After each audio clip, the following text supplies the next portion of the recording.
السلام علیکم۔ کتابوں کی دنیا میں خوش آمدید۔ شیخ سعدی رحمۃ اللہ علیہ بیان کرتے ہیں کہ ایران کے ایک بادشاہ کا غلام کسی وزیر کے ڈر سے بھاگ گیا تھا۔ بادشاہ نے سپاہیوں کو پیچھے لگا دیا کہ جہاں بھی ملے اسے پکڑ کر لے آؤ۔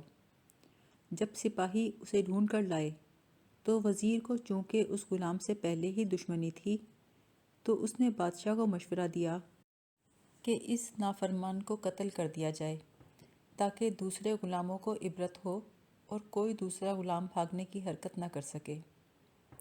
یہ سن کر اس غلام نے بادشاہ کے قدموں میں سر رکھ دیا اور کہا، اے آقا، اگر آپ کو میرا قتل پسند ہے تو میں تیار ہوں، کیونکہ آقا کے حکم کے آگے غلام دعویٰ نہیں کر سکتا، پر میری خطا اتنی بڑی نہیں کہ اس پر قتل کیا جائے، اور میں یہ نہیں چاہتا کہ کل کو قیامت کے دن خدا آپ کو میرے خون ناحق کے گناہ میں پکڑ لے۔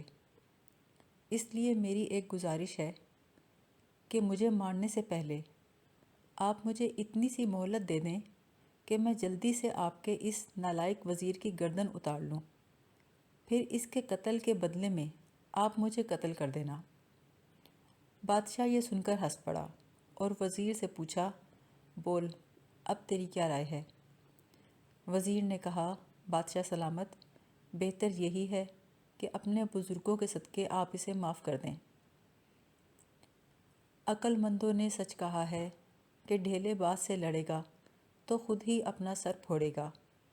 اگر تو دشمن پر تیر اندازی کرے گا تو خود بھی ہر وقت اس کے نشانے پر رہے گا۔ دوسروں کے لیے گڑھا کھودنے والا خود بھی اس میں گر سکتا ہے۔